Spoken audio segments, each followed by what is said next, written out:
సాంకేతిక పరిజ్ఞానాన్ని వినియోగించడంలో తెలంగాణ పోలీసులు ఎప్పుడూ అందరికంటే ముందే ఉంటున్నారు. క్లిష్టమైన కేసులను పరిష్కరించడంలో వారు చూపుతున్న పనితీరు కొన్నిసార్లు మహా అద్భుతాన్ని చూపుతున్నాయి. ఉదాహరణకు, అభయ కేసు.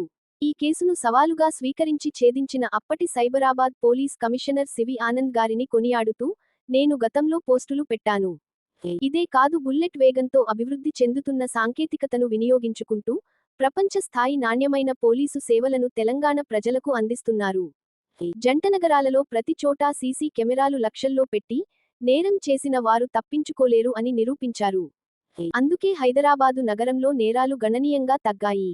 షీ టీమ్ సేవల ద్వారా మహిళలకు భద్రత కల్పించారు. అలాగే సైబర్ నేరాలను కట్టడి చేయడంలోనూ ఛేదించడంలోనూ కూడా తెలంగాణ పోలీసులే ముందున్నారు. ఈరోజు ఈనాడు దినపత్రికలో వచ్చిన వార్తను చూడండి. సైబర్ నేరాలను మరింత కట్టుదిట్టంగా నియంత్రించడానికి కొత్త సాంకేతిక పరిజ్ఞానాన్ని అందుబాటులోకి తెచ్చారు.